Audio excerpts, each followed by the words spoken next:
It's a pleasure to have you all here in our webinar of the series Using Mobile Phone Data for Official Statistics. This webinar is promoted by the UN Big Data Regional Hub in Brazil, with support of the Economic Commission for Latin America and the Caribbean, ECLAC, to the Knowledge Transmission Network of the Statistical Conference of the Americas. You can visit the Regional Hub webpage at hub.ibge.gov.br, where you can read about future webinars and workshops.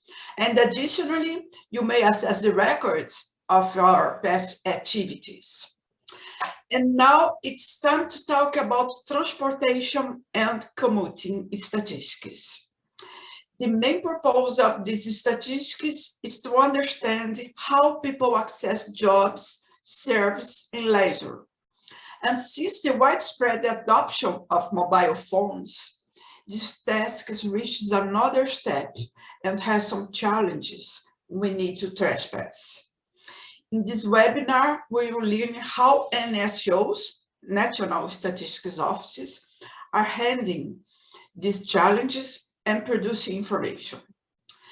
Today we have two guests, and they will speak for about 20 minutes each. After that, we'll have 10 minutes for questions and answers. Please place your questions on the chat, and we will bring them at the end of the session. Then, our first speaker is Mr. Bijit Deb. He's from the United Arab Emirates Statistics Office, and it's a pleasure to have you here. Thank you for accepting our invitation. And the floor is yours, Bijit. I will share your presentation. Just wait a minute.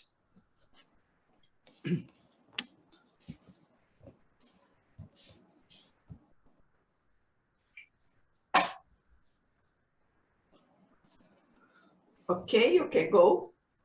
Thank you, everyone.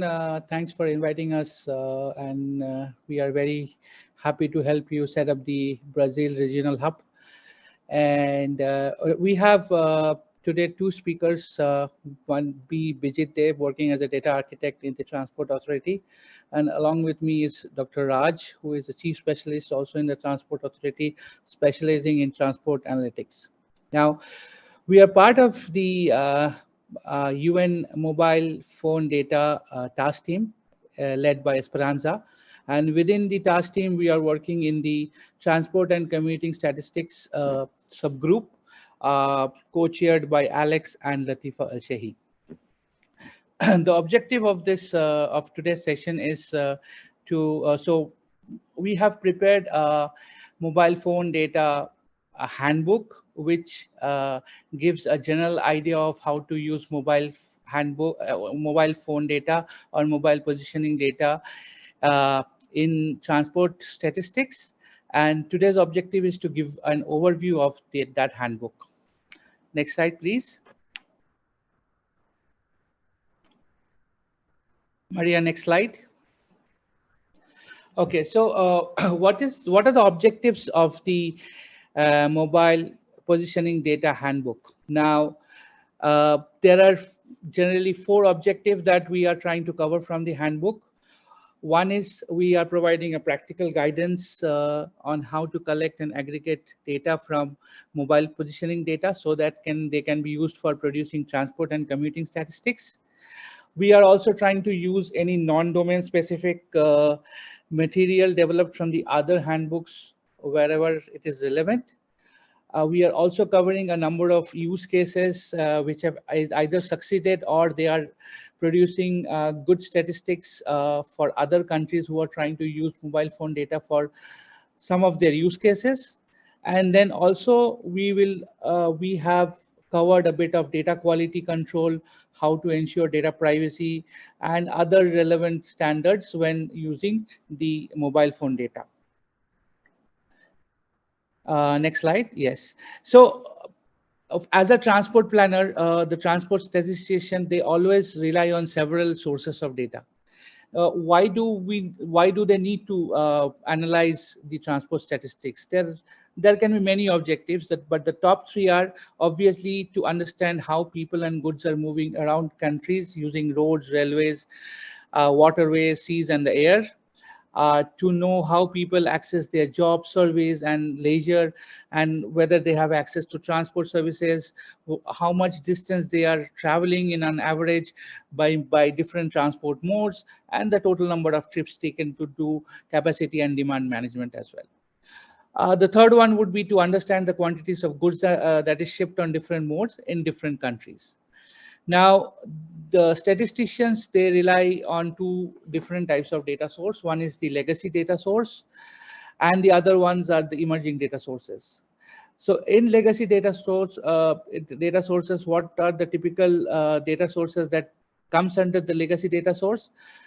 Obviously, there are regulatory data for transport, there are surveys and census data, there is transport network information, there is vehicle traffic data captured from different vehicles, there is ticketing data, there is safety and accident data, there is vehicle and driver registration data, as well as there are logistics data. Now, currently, the statisticians are also using a new set of data sources which are clubbed under emerging data sources. The first one is definitely the pro vehicle data. Second, with the advent of autonomous and connected vehicle, there are a lot of data that is being generated, which are very helpful. Then there is high definition mapping of the streets and the areas, and therefore then the final one that is the subject of our discussion today is mobile phone data. Can we go to the next screen, please? Now, what is mobile phone data? Mobile phone data is form of big data which results from the high data volume of mobile positioning tracking of the location of the mobile phone. So whenever you are using a mobile phone, that is being tracked by the different mobile network operators. Whenever you are accessing cell towers, when you are sending any messages or doing any calls, all these are tracked through this cell phone towers as a location tracking, and this generates a lot of high volume of mobile data, considered a form of big data. This mobile positioning data can be used for generating population and tourism statistics. They can be used for measuring the human mobility. They can be used for creating data-driven solutions for urban planning, establishing a response to any crisis plan or disasters, etc. Now, there are three types of mobile phone data.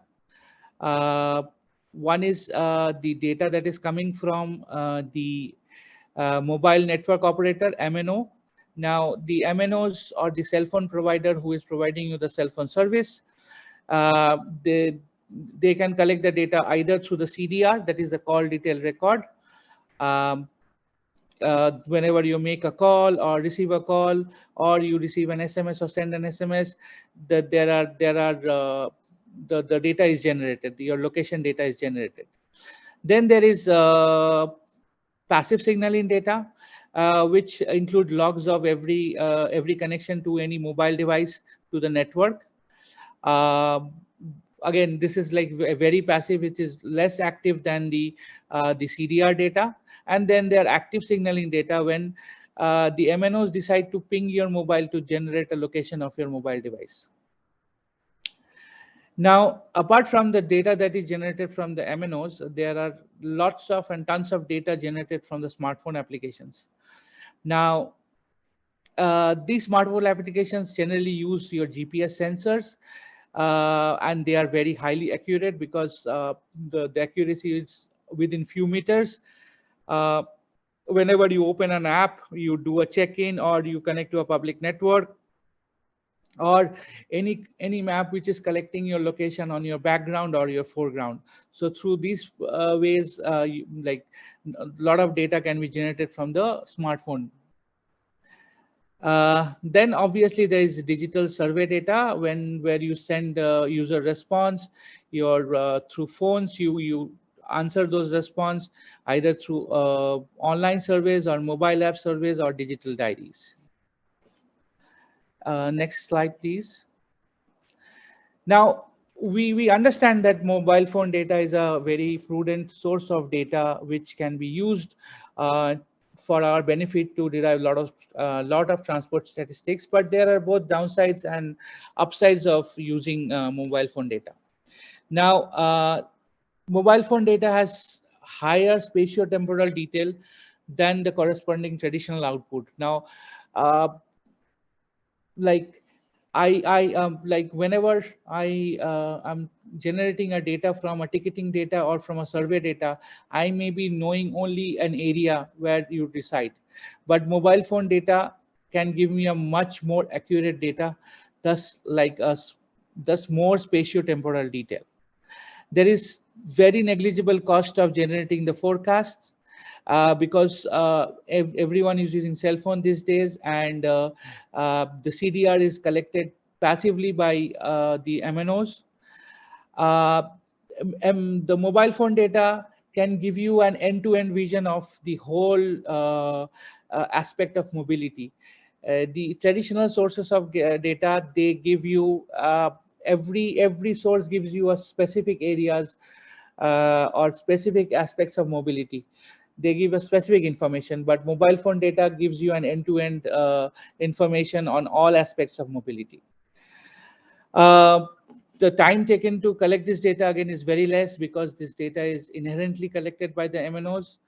And again, as I said, since this is automatically collected, there is very less cost associated, incremental cost associated to collect this data.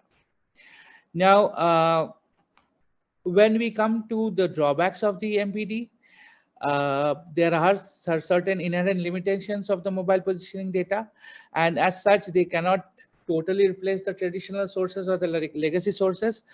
The first one is obviously when you collect the MNOs data due to PII, the mobile net due to any PII or personally identified information restrictions like law regulations like GDPR, MNOs are, they somehow don't want to share any personal details. You may have the location data, but you don't have any details regarding the user backdrop, their purpose, their characteristics, their socio-economic indicators, their means of transport. It's not being shared by the MNOs, which some of the traditional sources can give us, like the survey data, which gives you very detailed background of the users that is responding to the survey.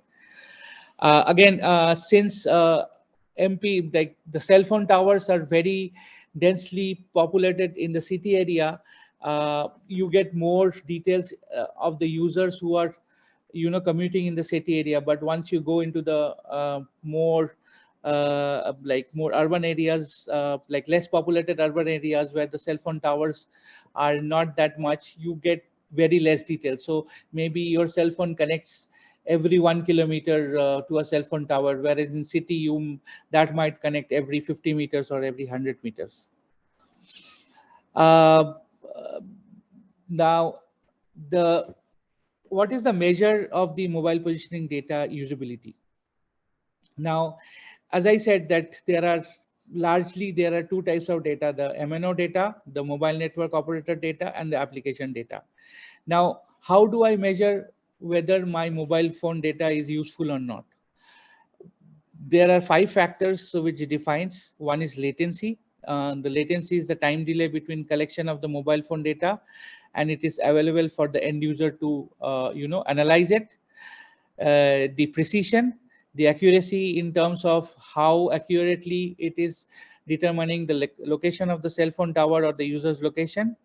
The ping rate, uh, if there are active pings done by the MNOs to determine your location, the number of pings that the MNOs are doing, uh, the user penetration. For example, some of the application data, some of the users, because of any privacy concern, they do not give proper access to a lot of permissions to different apps to grant access to their location, cell phone location. So user penetration is one of the key factors, and obviously the completeness, the total number of attributes that you collect from the mobile positioning data, whether it gives you a complete picture of all the mobility aspects. Uh, Again, the picture on the right hand side gives you indication of the different, the cell phone data that the MNOs are collecting, or the data that is collected from the application data, how much, you know uh, uh, whether it's low or medium or high medium. So if I see for latency, cell phone records is like medium low or medium high, whereas background location data from any application, it constantly checks the background of the user. The latency is very high. Precision, again, GPS data, whenever a user check in to through an app, or opens an app, or opens or connects to a Wi-Fi network, if the data from the GPS networks have high precision, whereas the cell phone records, they give a low medium precision. Again, ping rate is from the active signaling data. Whenever the MNOs are pinging your mobile for your location, the user penetration, and the completeness of the data. Next slide. Now, what is a typical flow for MPD data? Now, there are on a high level 6 kind of stakeholders for any mobile positioning data. One is the commuter, who represents the general public whose mobile phones are used as the raw data source. Then there are data collectors and providers. They are who collect the data from the commuters and provide it to the end user. Then there are data regulators, like the government or the non-governmental organization, who sets a standard of how this mobile phone data can be shared or regulated. Then there are end users. These are the statisticians who are using this data to analyze the data and figure out or plan on basis of this data.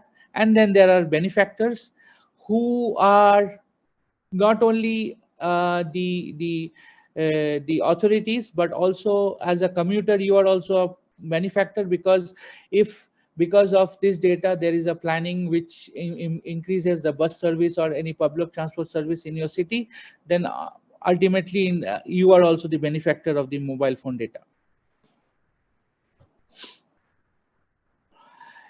Now, there are different types of processing steps in MPD. On a high level, the first step is to anonymize the mobile phone data, where we remove any kind of personally identifiable information such as name, age, address. Then we do data cleaning. We denoise the data. So there are a lot of noise on mobile phone data, which we try to remove. And then there is smoothing. Smoothing is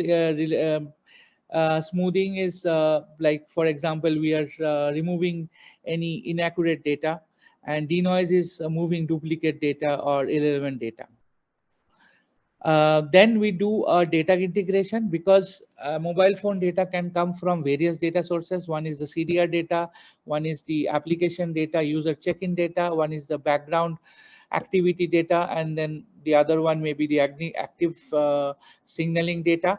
So all this data comes in different formats. So we need to standardize this data and make it in one form, so that we can have a single coherent data set to analyze. Now, these is generally, they are joined by either by user ID or any common attributes that the MNOs use. Then finally, we do a data aggregation, where we reduce the high volume of data into a manageable chunk of data, which the statistician can analyze based on maybe use case, it can be based on a particular area, a particular pin code, a particular zip code, any of the attributes we can choose to aggregate the data, which is the final product or the final data set that the statisticians use to to analyze. Next slide. Now, again, as I said, there are limitations to mobile phone data on a high level access. because of different regulations from government agencies, not all mobile phone data is available for analyzing. Only a subset of the mobile phone data is available for analysis. Then there are privacy concerns. So none of the MPD data can be attributed to demographics, and MNOs are generally hesitant to share any kind of demographic data due to GDPR data privacy regulations. Then there can be biases. For example, uh, the mobile phone can be used by a certain community, though it is very less. But for example, children, old people, or for example, immigrants, they don't have access to mobile phone, so it can have a bias to a certain kind of people. Precision is again a kind of a bias, because a limitation, because the CDR data is generally have very low precision, because as I said, it depends on the number of cell phone towers in the area.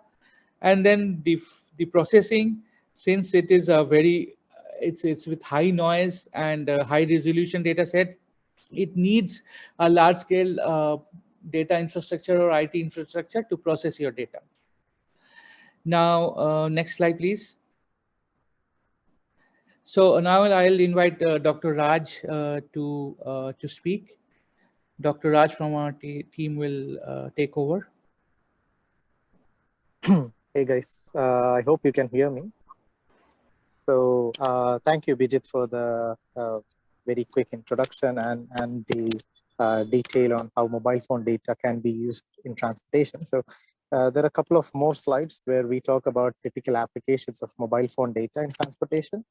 And we have covered a couple of use cases, 3 use cases to be precise, from around the world, how mobile phone data is currently being used in transportation. So at a very high level, I think in the last 5 years, especially due to the pandemic, the data collection with respect to transportation has become very difficult, and several cities and agencies have moved on to using mobile phone as one of the key sources of transportation data. So some of the applications are, for example, transport statistics. So agencies regularly either publish transport statistics, such as personal vehicle travel, personal miles traveled, vehicle miles traveled, etc. So some agencies use, for example, overall fuel sold to calculate these things. But recently, there are agencies that use mobile phone data to understand how people travel, uh, especially with the use of soft mobility modes. Fuel is decreasingly becoming a reliable factor for this. So and electric vehicles as well. So mobile phone data is giving a better estimate of how much people travel and from where to where, etc. So this is the first application. Second one is traffic statistics, for example, to determine the volume of traffic in certain roadway segments, identifying congested areas from population density data, assess average movement of speeds, etc. That's the second application. The third is obviously the transport and urban planning. So because of the attribution of mobile phone data to specific cell phones, you can actually determine the origin destination metrics using mobile phone data. You can determine the dwell time by attributing the origin destination locations to specific points of interest. You can also determine things like trip purpose, etc. So this is the third application of mobile phone data. The fourth one is transit and public transport planning. So similar to transport urban planning, in transit and public transport planning, most agencies, they kind of know how their people use public transportation within their network. But when it comes to how people reach to their network, for example, did people walk to the bus stop or bike to the bus stop, etc., the transport agencies don't have much information. So that kind of use cases also, agencies have been using mobile phone data. The fifth one is traffic analysis, which is similar to this traffic statistics, but the main difference is that this is more real time. So for example, in real time, you see like a huge influx of population density on a freeway segment, it can trigger some alerts on something is going on. Similarly, the operational decision support. This is again to understand in real time what is the status of public transport networks, especially transport, the bus system and metro system, etc. And for operational decision support, this data can be used. Then I would say the seventh use case is events and crisis management. So this is again a well-established use case. A lot of new events management committees and events management company, they use population density data, Bluetooth sniffers, and all those things to identify people crowding at different locations.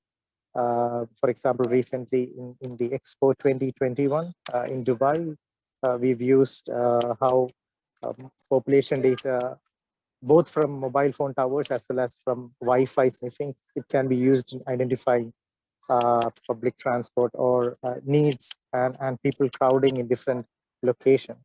The last one is obviously the demand prediction. So here the idea is that not just daily traffic volumes can be used to forecast, but also the increase in mobile phone usage in some of the underserved area or some of the newer business district is a indication of new population being generated, new trips being generated in those locations, and it serves as a need for new services in those areas. So these are at a high level, 8 applications of mobile phone data in transportation. Next, we will cover 3 use cases. If you go to the next slide. Okay, so here the first one, I think you can go to the next slide because we have a slide in detail on each of this. Maria, you can go to the next slide. Go to the next slide. Okay, so the first one is actually an interesting use case from Seoul, Korea. So they had an issue where they didn't have much data on people movement at nights because they didn't have a nighttime service.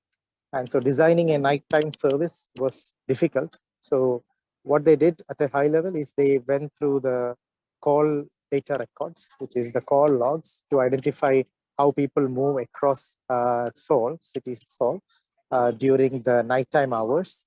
And also they checked over 5 million taxi rides to understand how what trips are made, etc. And once they overlaid this information into specific planning tools, they could easily design a nighttime bus service. So based on this, they have targeted, basically the night services for night shift workers. So they introduced something called the Owl bus service based on this data. So this is an example of using MPD in public transport planning when there is no active transportation data. So if you go to the next slide. So this one is actually a commuter statistics use case where Indonesia, so similar to other cities, Indonesia has been using household travel surveys. So anyone familiar with household travel survey, you know that it's mostly, most cities, they call or have face-to-face interviews or focus groups of commuters to understand how they travel, what is their departure time, what mode they take, what is their trip purpose, etc. And based on this, they improve the transportation network. But over this is a very, very costly process because because it's a survey data, so you need to conduct surveys, you need to have phone calls, interviews, etc. So what Indonesia did in 2019 is that in order to just supplement this survey data, they also used mobile phone data.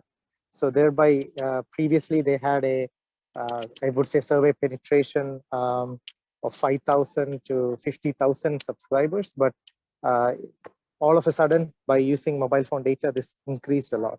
So they had data from 50,000 additional subscribers, and they analyzed the commuter patterns, and this was used to improve the transportation long-term transportation plans for the region. So if you go to the next slide. So this is actually a use case from our own Dubai.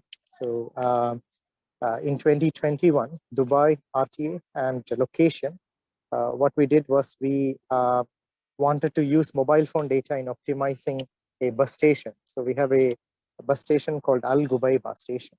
So obviously from the ticketing data, we had enough data about how people use our buses around that station, plus how people move from bus to other services like metro, taxi, marine, etc. But we had little information on how people reached the bus station and which buses they took. Yeah. So we used mobile phone data to basically track their first and last mile service. And we use that information to optimize the laybys. So for example, if we saw that a community used a specific bus route, then the laybys close to that community were given to that bus route. So they need to walk less to reach their bus route. So that kind of optimization actually helped increasing our customer satisfaction level by almost 7%. And since this change, we had consistently high Google reviews as well, almost 4.8 star. So this is another example of using micro optimization of bus station using mobile phone data. So I think this concludes our presentation. So a lot of effort has been gone into developing this handbook.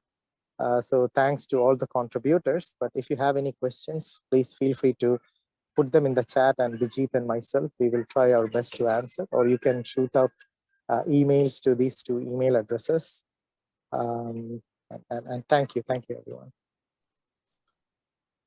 Thank you very much for the complete overview of the use of mobile phone data in the area of transportation. It's really impressive. And now our second speaker is Mr. Dorian, that comes from the Federal Statistical Office of Germany, where they are developing experimental statistics using new sources of data. Welcome, Dorian. The floor is yours. Yeah, thank you. And thank you for the very interesting presentation we just listened to. I'm very happy to be here today to present our experiences in doing experimental statistics using mobile network data here in Germany at the Federal Statistical Office. We mostly call it the Status. It's an easier term. So my name is Dorian Lejeune. I'm working in our unit for research in new digital data, and I would say we are the main unit currently that looks into using mobile network data for official statistics. Of course, we have a lot of different statistics being produced in our office, but today, as it's the topic of this webinar, I will focus on the things that we looked into in the context of transportation and commuting statistics. Okay, so to begin with, I just want to give a short explanation why I am explicitly talking about experimental statistics. We use this term to label projects, results that we publish that are not yet on or not yet meeting the standards that we have for official statistics. So anytime that we do projects with new potential data sources or new methods, we just label it as an experimental statistics to kind of just make it clear that there's still some more work to do until we can call it like official statistics. And we also, as I just said, publish these results.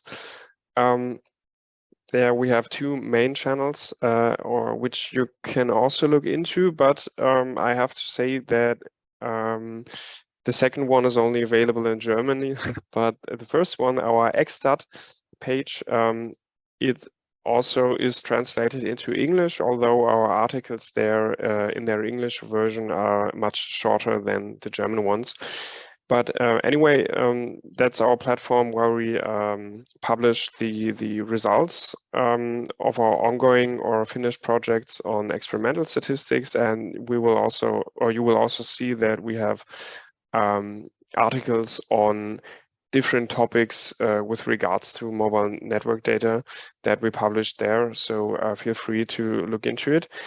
The second one is our dashboard Deutschland or Germany. So that's a product where we try to deliver different kind of indicators to provide information on different topics to the public, which does also include some indicators based on mobile network data. But to my knowledge, it's sadly only available in German. Anyway, feel free to have a look into it. But now to get into the topic of today's presentation, I just want to give a brief overview on the mobile network market in Germany. So the market in general is basically split between 3 different companies, of which 2 of them offer their data for further usage for private companies or official institutions such as us. And at the Status, at our office, we had projects looking into mobile network data since 2017. Maybe also with regards on the previous presentation, it's important to say that we only use or only used so far a mobile network data that is based on passive signals. So other sources of data, for example, from smartphone applications, are topics that we haven't looked into so far. But we also did cover different areas of research. So we had publications in the area of population statistics, mobility and traffic statistics that I will talk about today.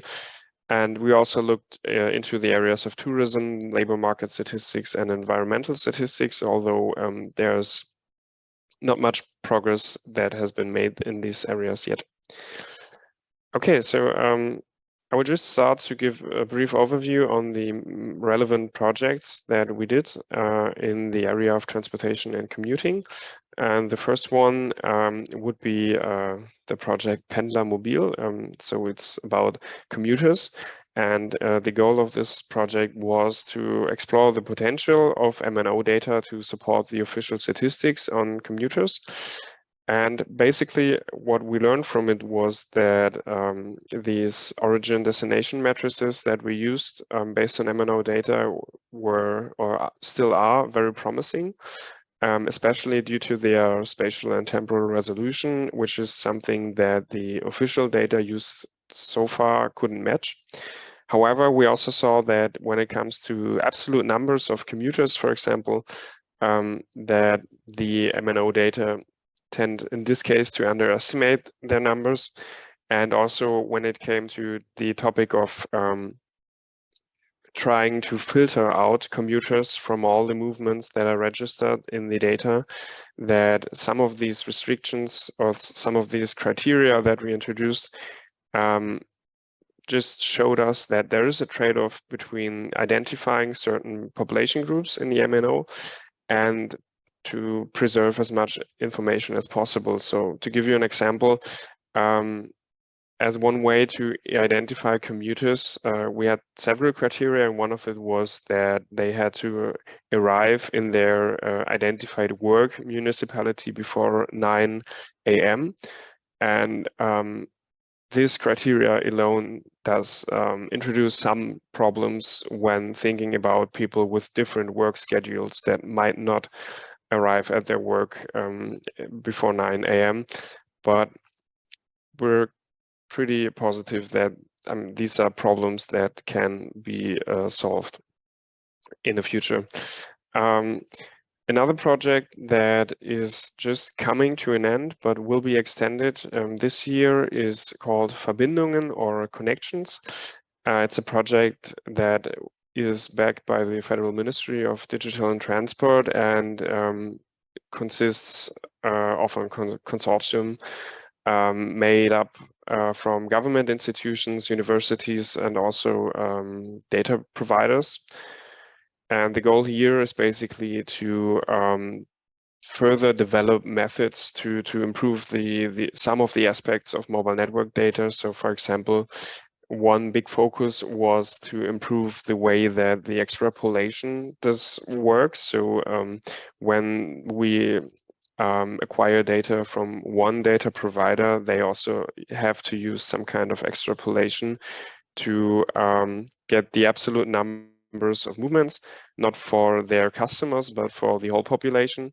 And we saw that this is a problematic aspect because when the data providers are using market shares, it's on the one hand not very transparent for us, but also at least from what we saw, not always really fitting to the official numbers. And one aspect that we are looking into right now is just to do a big survey to get more information on the German population and how they are using their mobile phones, so that we can use this data to better this extrapolation and to get more precise numbers out of the mobile network data. Another big topic that we worked on was mobility indicators, not focused on any specific mode of transport, because in the beginning of the COVID-19 pandemic, there was also a huge debate in Germany, and I'm pretty sure in many other countries as well, on the different kind of policy measures that were introduced to battle the pandemic. I guess the most famous were the lockdowns, which restricted movement quite heavily in many parts of the world. So we introduced or we published mobility indicators that basically tried to show the changes in mobility or the changes in movement detected on a very on a very low level, at least for our for what we're used to, and also combined these indicators with different additional data sources. For example, the incidence rates. You can see it here on the right. Sadly, it's the German version that I can only present, but that was a valuable data source, maybe not in the context of transportation and commuting policy, but it showed that, I mean, mobility in general can also touch different policy fields, and this has been proven to be an interesting data source for the public. But based on the data we used there, we also acquired data from one data provider that also identified the different means of transport that were used. And there was also maybe also as kind of a lucky coincidence in this time, there was also a big policy measure being introduced at the same time, and that was the so-called €9 ticket. So as kind of an experimental policy measure, Germany introduced a ticket for €9 that allowed people to use most or all of public transport, and that was introduced for 3 months. Now we have it permanently, although it costs €49, but still right at this time we could use the data that we had on the means of transport to publish ad hoc analysis to provide a kind of, or to support at least the ad hoc evaluation of this policy measure, because as you also can see on the right on the graph, that the time when this ticket was available between June and August last year, you can see a very clear rise in the usage of the rail transport. And that also allowed us to kind of support the public debate on this whole policy idea and to provide some data on it. We also used this opportunity to have a closer look at this kind of data and combined it, for example, with official data on tourism on regions that that see a high level of tourism, or regions that see a lower level of tourism, and also we made a distinction between rural and urban regions, just to see, or to get closer to the question what people use this ticket for, because there was also something that the transportation companies could not answer, at least back then. And there was also an topic of debate if this whole ticket was only being used for people to go on vacation and not for real commuting. So at least this approach gave us some hints on what the reality really was. So we see that especially in the rural, highly touristy areas, there was the biggest increase in the use of rail transportation. So it gave at least a hint on this idea that many people use this ticket actually to just go on holidays in summer, which was also an interesting information to provide to the public. However, also this this data we use here showed some strong restrictions that we also had to clearly communicate.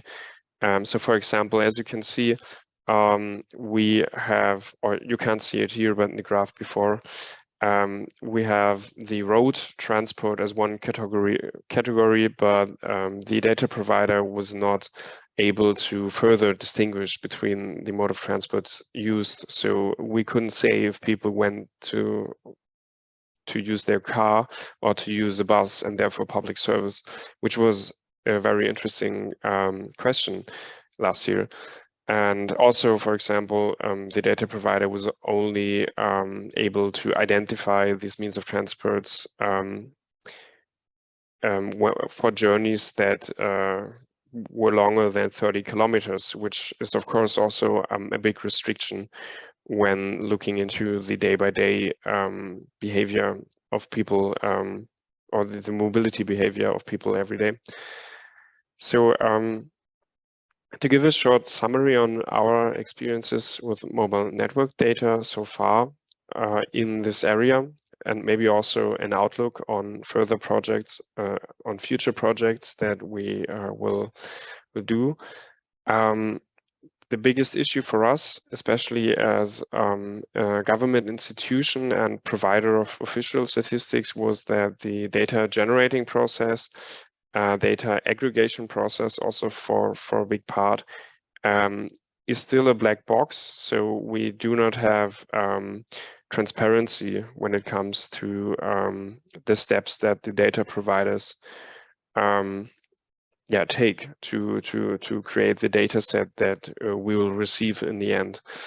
And this is, of course, a big problem that we are also looking into. So we have a project called Aniget that is just starting, which tries to build upon developments that have been done already, and to establish a kind of production pipeline of mobile network data, going from the more or less raw data, although we have to see how raw we can get this data, that will start there and end at the data set that's ready for analysis. And that's something that we put hope in. Then, of course, mobile network data is also in need for validation methods. The data providers, they do have some validation methods and they told us about them, but still, when we want to do official statistics with mobile network data, also publishing absolute numbers, then it's a big topic that we need to look into. And as I said before, in the project Verbindungen, there will be a follow-up that aims on improving the estimates of absolute numbers through a survey among the German population to get numbers on their demographics and also their usage of mobile phones. And as the last bullet point here, which became quite clear, I think, in what I said previously, is that the access to the data needs to be regulated, in our case, as a government institution. So before we can do official statistics, we need a regulated and established access to this kind of data. And that was an issue so far, because this kind of data requires a lot of resources and time, especially when you go through the whole process of acquiring these data sets from a data provider. So at some points, we've just been lucky that we had the data at hand, and then some policy measure was introduced that we could do some analysis on. But in the future, of course, this is a big topic that we need to tackle. And that's already it. Thank you for your attention. Thank you for your invitation. And of course, if you do have any questions, feel free to ask here or to contact us via email. Thank you, Dorian. By the way, the next webinar will be on data access. So on July, we will have a webinar, and we are discussing here about data access. I understand that it's a big issue.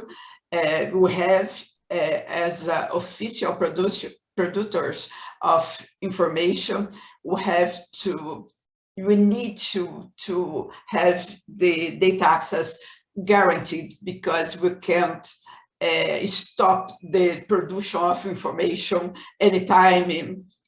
It's very hard to think about official statistics without a guarantee of data access. And mobile phone data access, it's a very hard question all over the world. Andrea, the attendees was allowed to put questions on the chat. So, if you have some, yes? María. Sí. No escuché, perdón. Okay. At the meantime, I have a question. Some years ago, I thought that mobile phone data was a big solution to commuting statistics, because we have fast responses. We don't need to burden the responders, we have it automatically. But now, after the pandemic, most part of people are working from home. And so what about using mobile phone data for measuring commuting? So it's a question for you too, Dorian and Bijit. Can you talk about a little bit about this issue of home office and commuting statistics using mobile phone data?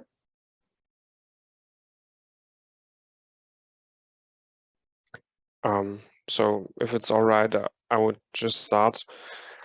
I mean, I'm not sure if this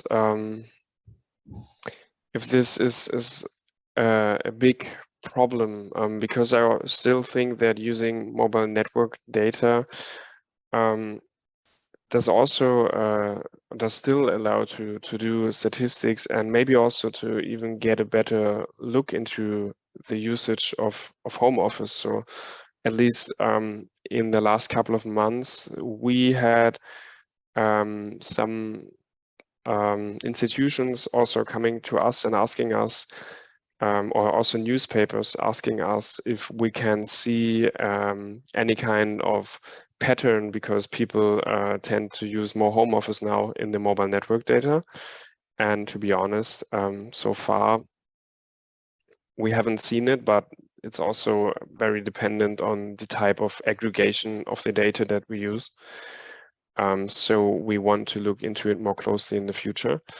So maybe I would even say it otherwise, if I understood your question right, that mobile network data does also have the advantage that it makes it easier to get numbers on people staying at home than traditional data sources on commuting would allow us to do. Birgit, do you have any comments to do? Maybe I can take a stab at it. So I think your question is regarding telecommuting, how to estimate the percentage of telecommuters, which is basically, interestingly, has been recently added as a mode of transport in at least in the US Census, so National Household Travel Survey. So mobile phone data definitely can help in understanding the telecommuting patterns, especially because usually mobile phone data is used to understand the home location, office location based on the dwell time. So usually it attributes, mobile phone attribution between 3 a.m. and 6 a.m. period as home, and during the daytime periods as your work location. And this kind of attribution is what's used to convert mobile phone data or estimate the percentage of telecommuters. Okay, thank you for your comments. And another question, Dorian, in your experimental statistics, are you using the 3 mobile phone operators or just one?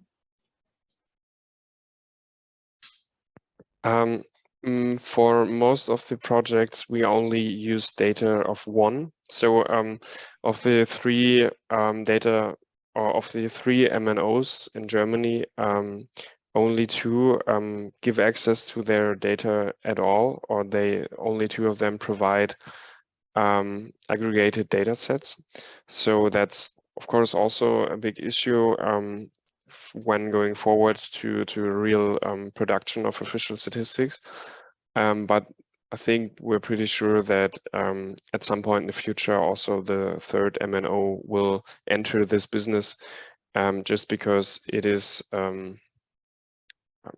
it seems logical.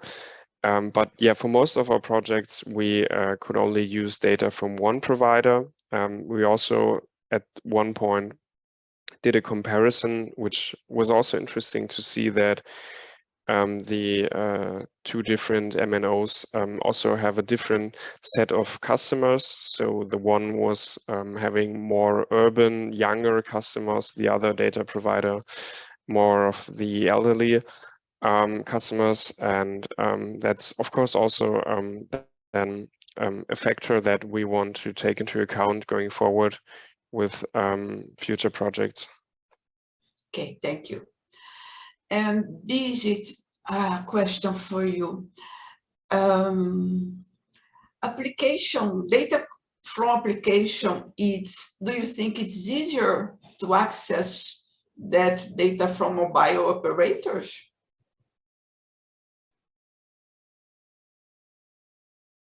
So if I understand your question, you are saying that whether it's easy to access data from mobile operators, is that correct? Yes. No, collection and having data from data mobile operators is always challenging. There are certain set of regulations, and that is different in every country.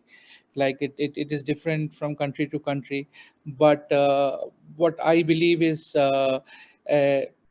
none of the mobile operators, or most of the mobile operators, are reluctant to share a low level of data. Most of them are sharing aggregated data, and obviously they have some logic to remove any attributions which can relate to any demography.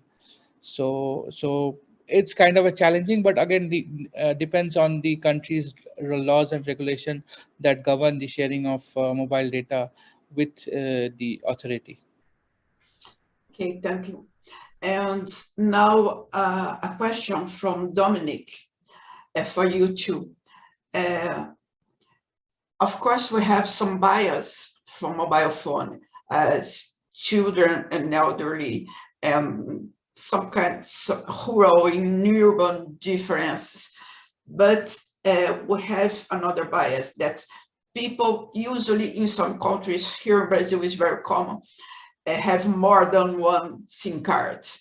So they have more than one phone numbers. So do you have some kind of treatment to this issue? If I remember, someone from Indonesia was trying to using for tourism statistics, was trying to combine with traditional statistics to solve this kind of problems.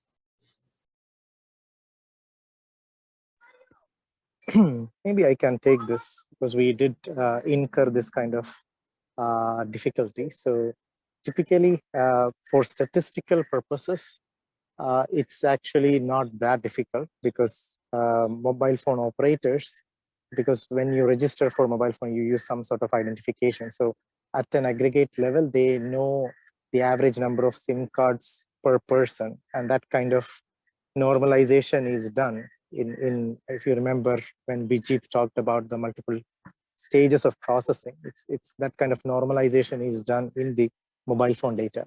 But if you're using it for some sort of planning and operational decision making, then it becomes a bit more difficult, because then you need to exactly narrow down who are those users with multiple SIM cards, and this again, it comes to the solutions that we use for denoising. So I think once the handbook is published, we have certain references of denoising techniques that can be used to kind of remove duplicate records, and to some extent this is basically duplicate records when mobile phones travel together, right?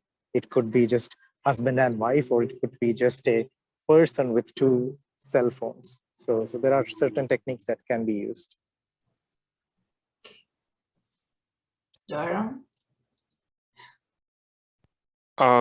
So yeah, I can't say very much to that because as we just heard, that's a step that's usually been done by the data provider, and we don't have like a detailed knowledge of the exact methods they use. I can only say that at least on the European level, there has been a so-called SNet Big Data 2 project, which dealt with establishing the use of MNO data for official statistics, and they provided code for the whole data aggregation and cleaning process, which also does include a module on deduplication.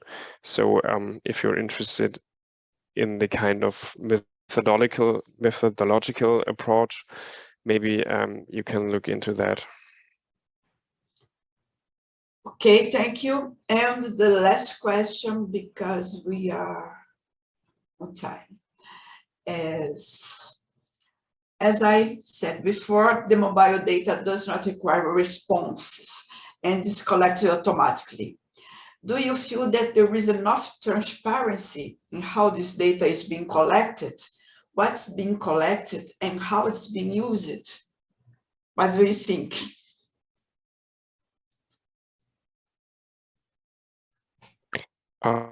So maybe coming from the perspective of official statistics, and also in Germany, I think we tend to have very strict data privacy laws, at least many are complaining about it here. But I think for companies that might not be a big issue because people at some point always agree into the usage of their data.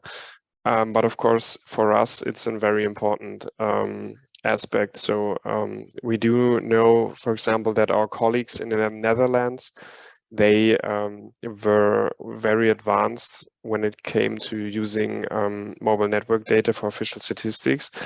But because some press articles kind of gave a bad twist on the whole thing, they really had to stop their work in this area because the public debate, public opinion on this became really negative. So yeah, I think at least coming from the governmental institution perspective, this is one of the most important aspects to reach transparency.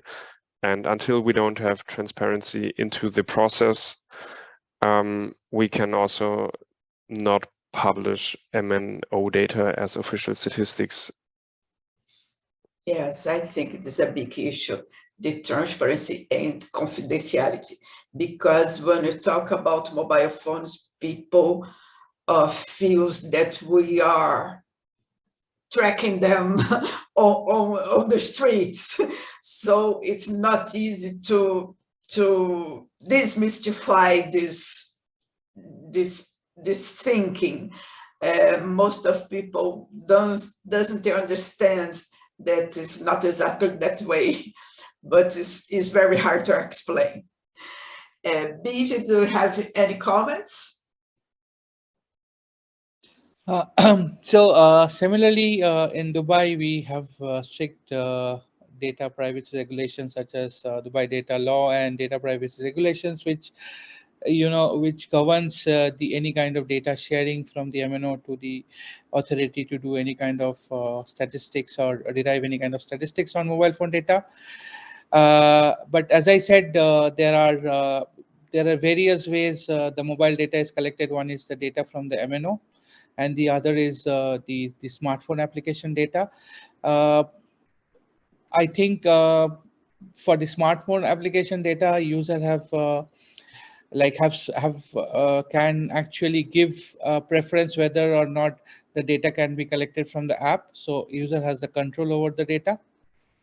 And in the MNO data, obviously, again, the data is aggregated in such a format and shared with for statistics that there are no demographic attribution in that data. So there are very less chances of taking that data and identifying to a certain individual or person. Okay, thank you. Well, I would like to thank you one more time. Thank you for being here with us, sharing your experience. And I invite you to return next month to our webinar. We will discuss data access. It's a big issue in mobile phone data for official statistics. So I hope to see you next month. Okay, thank you very much.